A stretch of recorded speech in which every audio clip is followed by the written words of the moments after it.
Il y a des moments dans l'histoire qui ressemblent à un pivot sur lequel tout se joue. Pour l'Israël antique, l'un de ces moments n'était ni une bataille, ni le couronnement d'un roi. C'était un homme surgissant du désert, vêtu de peau de bête, avec une voix qui résonnait comme le broyage des rochers. Son nom était Élie, et son nom constituait l'intégralité de son message. En hébreu, Eliyahu est une phrase condensée en un nom. Élie signifie « mon Dieu ». Et Yahou est une forme de Yahvé, le nom personnel du Dieu d'Israël. Chaque fois que quelqu'un prononçait son nom, il faisait donc une déclaration de défi au sein d'une nation qui avait oublié son Dieu. Mon Dieu est Yahvé. Ce n'était pas seulement un nom, c'était la crise centrale de sa génération. Et l'histoire d'Élie ne porte pas sur le pouvoir d'un prophète. Il s'agit de ce qui arrive quand une culture perd son récit et que Dieu envoie un homme qui est un souvenir vivant et vibrant de la seule histoire qui compte réellement. L'essence de la vie d'Élie était la suivante.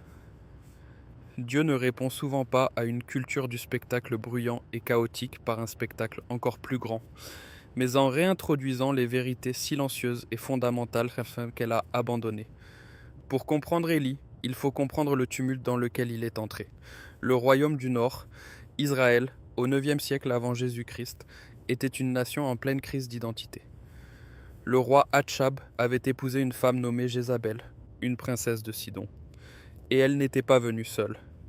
Elle avait apporté son dieu avec elle, une divinité cananéenne nommée Baal, le dieu de l'orage et de la pluie.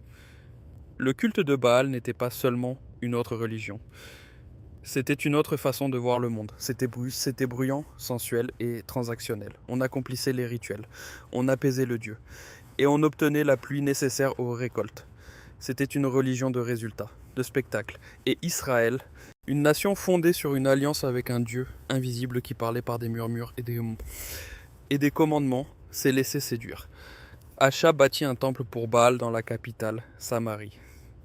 Jézabel commença, avec le soutien de l'État, une purge violente des prophètes de Yahvé. La nation chancelait entre deux opinions, comme Élie le dira plus tard dans un roi 18, 21.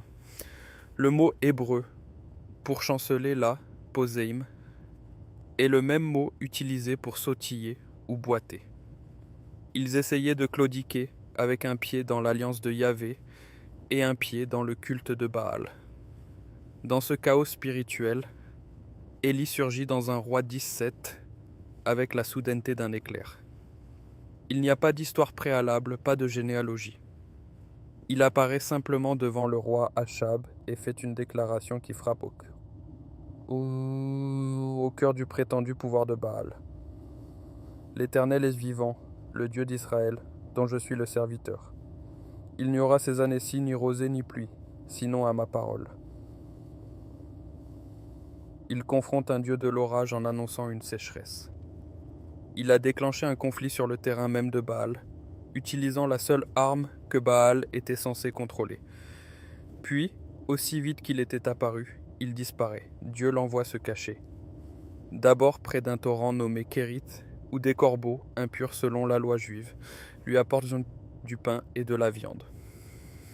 Quand le torrent tarit, Dieu l'envoie au cœur du territoire ennemi, à Sarepta, une ville au centre de Sidon, la patrie de Jézabel. Là, il rencontre une veuve qui n'a plus qu'une poignée de farine et un peu d'huile, préparant un dernier repas pour elle et son fils avant de mourir de faim. La demande d'Élie est d'une audace stupéfiante. « Prépare-moi d'abord un petit gâteau », dit-il dans un roi 17. 13. Mais elle s'accompagne d'une promesse. La farine dans le pot ne manquera point, et l'huile dans la cruche ne diminuera point, jusqu'au jour où l'Éternel enverra de la pluie sur la terre. Dans un monde qui croyait que les dieux ne réagissaient qu'aux grands rituels publics, le Dieu d'Israël agit ici par un acte silencieux de confiance dans la cuisine d'une femme étrangère. Puis, quand le fils de la veuve meurt, Élie s'étend 3 fois sur l'enfant, crie à Dieu, et la vie de l'enfant revient. C'est le premier cas mentionné dans la Bible où quelqu'un est ressuscité des morts.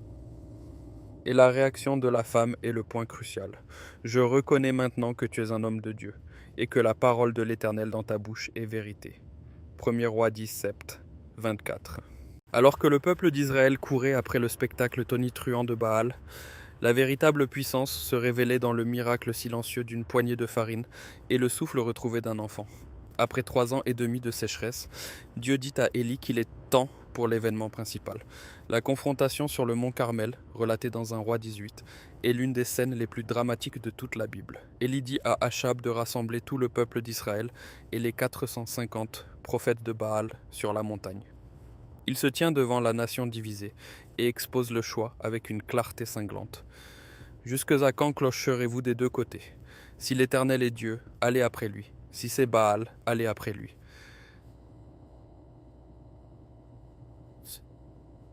Premier roi 18, 21. Le peuple garde le silence, son indécision spirituelle l'a paralysé. Le test est simple et ingénieux. 2 taureaux, 2 autels, pas de feu. Le Dieu qui répondra par le feu du ciel sera le vrai Dieu. Les prophètes de Baal commencent. Du matin jusqu'à midi, ils crient, dansent et chantent. Rien ne se passe. Élie se moque d'eux avec une ironie mordante et sarcastique. Criez à haute voix, dit-il au verset 27. Peut-être est-il en train de réfléchir, ou occupé, ou en voyage. Peut-être qu'il dort et qu'il doit se réveiller. Ils deviennent de plus en plus désespérés, se faisant des incisions avec des épées et des lances jusqu'à ce que le sang coule. Une pratique courante dans les religions extatiques anciennes, mais il n'y a ni voix ni réponse. Personne n'y prête attention. Vient ensuite le tour d'Élie. Et tout ce qu'il fait est un acte symbolique délibéré de restauration. D'abord, il rétablit l'autel de l'Éternel qui avait été renversé, en utilisant 12 pierres, une pour chacune des tribus d'Israël, un rappel silencieux de leur identité unie. Puis il fait quelque chose qui semble insensé. Il demande aux gens, en pleine sécheresse, d'arroser l'autel et l'offrande avec 12 grandes cruches d'eau. Le fossé autour de l'autel déborde. Il n'y a aucune place pour la ruse, aucune possibilité d'explication naturelle. Puis il prie. Sa prière n'est pas un cri désespéré. C'est un appel court, calme et confiant. Éternel Dieu d'Abraham, d'Isaac et d'Israël, que l'on sache aujourd'hui que tu es Dieu en Israël, que je suis ton serviteur, et que j'ai fait toutes ces choses par ta parole. Réponds-moi, Éternel, réponds-moi, afin que ce peuple reconnaisse que c'est toi, Éternel, qui est Dieu, et que c'est toi qui ramènes leur cœur. 1er roi 18, 36 à 37. Et le feu de l'Éternel tombe. Il consume l'holocauste, le bois, les pierres, la terre, et il absorbe même l'eau qui était dans le fossé. Le spectacle du culte de Baal, les cris, la danse, l'automutilation, reçoivent le silence pour réponse. La prière silencieuse de la foi reçoit une colonne de feu pour réponse. Le peuple tombe sur sa face et proclame la signification du nom d'Élie. C'est l'Éternel qui est Dieu. C'est l'Éternel qui est Dieu. 1er roi 18, 39. Ce jour-là, la sécheresse prend fin. Élie prie de nouveau, et un petit nuage, de la taille de la paume d'un homme, s'élève de la mer et déclenche une averse torrentielle. Cela aurait dû être la fin de l'histoire. Un réveil national, un prophète réhabilité. Mais la victoire sur le mont Carmel est immédiatement suivie d'une chute terrible. Quand la reine Jézabel apprend ce qui s'est passé, elle ne se repent pas. Elle surenchérit. Elle envoie un messager à Élie avec une menace simple et glaçante. Que les dieux me traitent dans toute leur rigueur, si demain, à 7 heures, je ne fais de ta vie ce que tu as fait de la vie de chacun d'eux. 1er roi 19, 2. Et l'homme qui a tenu tête à 450 prophètes, qui a fait descendre le feu du ciel, fait quelque chose de choquant. Il s'enfuit. Il fuit pour sa vie, au plus profond du désert, s'effondre sous un genêt et prie pour que Dieu reprenne sa vie. C'est assez, dit-il. Maintenant, Éternel, prends mon âme, car je ne suis pas meilleur que mes pères. 1er roi 19, 4. C'est le portrait d'un épuisement profond. Il a gagné le Super Bowl de la guerre spirituelle. Mais l'adrénaline est retombée. Et il reste avec la constatation écrasante que la victoire n'a pas résolu le problème de fond. Les systèmes de pouvoir étaient toujours contre lui. Sa vie était toujours en danger, et il se sentait totalement seul. Ce que Dieu fait ensuite est d'une douceur incroyable. Il ne réprimande pas Élie pour sa peur ou son désespoir, il le laisse dormir. Un ange le touche 2 fois et lui donne du pain et de l'eau, en disant « Lève-toi, mange, car le chemin est trop long pour toi. » 1er roi 19. 7. Fortifié par cette nourriture, Élie marche 40 jours et 40 nuits jusqu'à ce qu'il atteigne le mont Horeb. Or, Horeb n'est qu'un autre nom pour le mont Sinaï. Ce n'est pas une destination fortuite. C'est la montagne où Moïse a rencontré Dieu dans le buisson ardent. C'est l'endroit où Dieu a donné les 10 commandements à Israël et a conclu son alliance. En allant à l'Horeb, Élie retourne à la source, au fondement même de la foi d'Israël, comme pour demander « Tout cela a-t-il seulement eu un sens ?» Il trouve refuge dans une grotte, et la parole de l'Éternel lui est adressée par une question douce et pénétrante. « Que fais-tu ici, Élie » 1er roi 19. 9. Élie épanche son cœur. Il a été zélé, il a été fidèle, mais le peuple a abandonné l'alliance, renversé les autels et tué les prophètes. « Je suis resté seul, dit-il, et ils cherchent à m'ôter la vie. » 1er roi 19. 10. C'est un cri d'isolement profond et d'un échec ressenti. La réponse de Dieu est le cœur théologique de tout le récit d'Élie. Il lui dit « Sors et tiens-toi dans la montagne devant l'Éternel. » Et voici, l'Éternel passa. Alors, un vent violent déchire les montagnes et brise les rochers. Mais l'Éternel n'était pas dans le vent. Après le vent, un tremblement de terre. Mais l'Éternel n'était pas dans le tremblement de terre. Après le tremblement de terre, un feu, précisément ce qu'il avait confirmé sur le mont Carmel. Mais l'Éternel n'était pas dans le feu. Et après le feu, un bruit. L'original hébreu dit Kol Demama Daka. On le traduit classiquement par une voix douce et légère, mais c'est plus nuancé. Kol est la voix ou le son. Demama est une sorte de calme ou de silence. Daka signifie mince ou fin. C'est quelque chose comme le son d'un silence ténu ou un murmure subtil. Dieu, qui peut commander à la tempête, au séisme et au feu, choisit de révéler sa présence sous une forme qui exige que l'on se penche, que l'on fasse silence, que l'on écoute attentivement. Quand votre ministère a été défini par le feu et le spectacle, et que vous vous sentez soudain comme un raté, la réponse de Dieu n'est pas toujours encore plus de feu. C'est parfois un murmure. Dieu rappelait à Élie que son œuvre véritable ne réside pas toujours dans la confrontation publique dramatique. Elle réside dans la voix douce et nourrissante qui vous confie une nouvelle mission quand vous pensez être à bout. Dans ce murmure, Dieu dit à Élie qu'il n'est pas seul.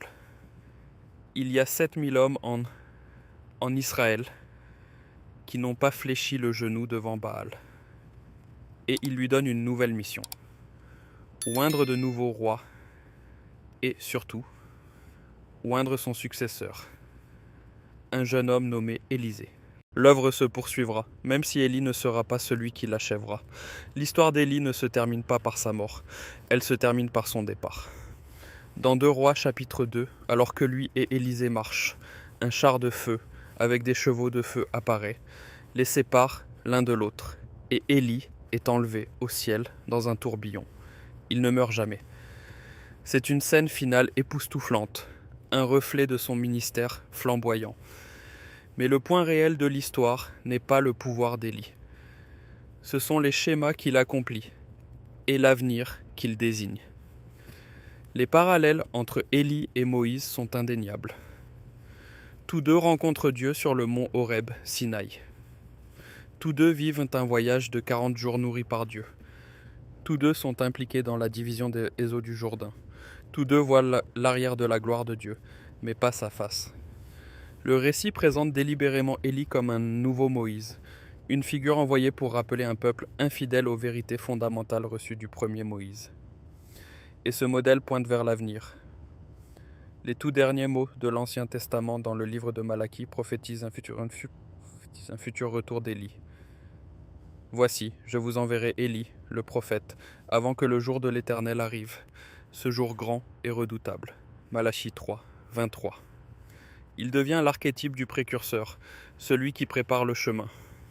C'est pourquoi, des siècles plus tard, quand un homme apparut dans le désert, vêtu de poils de chameau avec une ceinture de cuir, reflétant la description d'Élie dans 2 Rois 1:8, et prêcha un message de repentance, les gens firent immédiatement le lien. Jean-Baptiste était l'Élie qui devait venir, préparant le chemin pour le Messie. Matthieu 11,14. Et sur le mont de la transfiguration, quand Jésus révèle sa gloire, qui se tient à ses côtés? Moïse représentant la loi et Élie représentant les prophètes. Les deux grands piliers de l'Ancien Testament, témoignant de celui qui accomplit les deux. L'histoire d'Élie est un rappel que l'œuvre de Dieu est souvent un paradoxe. Elle est bruyante et elle est silencieuse. C'est un affrontement public sur une montagne et un murmure privé dans une grotte. C'est un feu qui consume les pierres et une poignée de farine qui ne s'épuise jamais. Dieu ne répond pas au bruit frénétique, performatif et finalement vide d'une culture en criant plus fort, mais en prononçant une parole plus calme, plus vraie et plus puissante. Et si vous avez l'impression d'être le seul qui reste à défendre ce qui est vrai dans un monde devenu fou de spectacles, alors le message de l'Horeb est pour vous. Le vent, le tremblement de terre et le feu sont réels, mais la présence de Dieu, ce qui vous soutient, vous redonne une mission et vous rappelle que vous n'êtes pas seul, vient souvent dans un murmure. Si cette exploration de l'histoire d'Élie vous a montré quelque chose de nouveau dans le texte, pourriez-vous prendre un court instant pour vous abonner et laisser un commentaire ? Même un seul mot dans les commentaires aide d'autres personnes à découvrir cette chaîne. C'est une petite chose qui fait une énorme différence. C'est une chose de voir la grande courbe de la vie d'un prophète. C'en est une autre de ressentir la texture de ses choix. Imaginez un maître luthier. Il a passé toute sa vie à apprendre le toucher du bois, la résonance, l'épaisseur précise nécessaire au son parfait. Il est connu pour ses instruments spectaculaires, des violons qui chantent avec une voix capable de remplir une salle de concert. Un jour, un riche mécène lui commande sa plus grande œuvre, un violon pour un roi. Le luthier y met tout son cœur, l'érable le plus fin, l'épicéa le plus rare, des décennies de savoir accumulé. Il le termine, et c'est un chef-d'œuvre. Pourtant, juste avant d'être livré, un incendie ravage son atelier. Il parvient à sauver le violon, mais tout le reste a disparu. Ses outils, ses gabarits, son stock de bois. Il se retrouve avec seulement cet instrument parfait et les décombres fumants de l'œuvre de sa vie.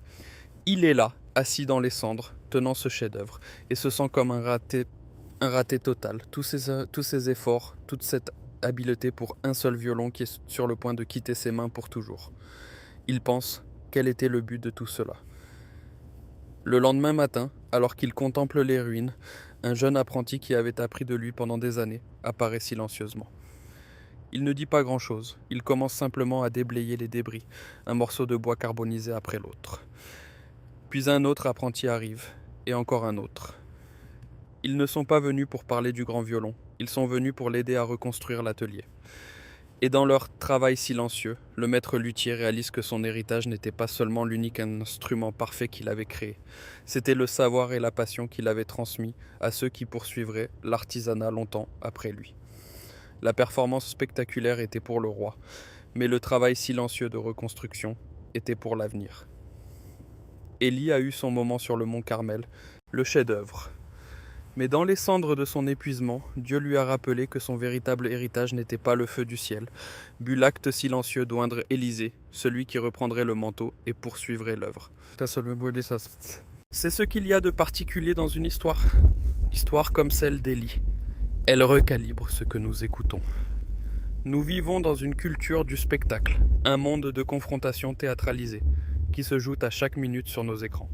Nous sommes conditionnés à chercher Dieu dans le feu, dans le tremblement de terre, dans l'événement qui fait la une. Mais le voyage d'Élie nous enseigne que l'événement spectaculaire est souvent le prélude, pas la conclusion. L'œuvre réelle et durable de Dieu se produit souvent dans le murmure qui suit. La nouvelle mission silencieuse quand nous avons l'impression de n'avoir plus rien. Elle nous invite à cultiver une oreille pour le col de Mama Daka, le son d'un silence ténu dans nos propres vies. Et puis, il y a autre chose qui se cache dans ce texte. C'est la grâce profonde que Dieu montre à un prophète en proie à la dépression. Élie est suicidaire, isolé et convaincu que l'œuvre de sa vie a été vaine. La réponse de Dieu n'est pas un cours de théologie. C'est du sommeil, de la nourriture et de l'eau.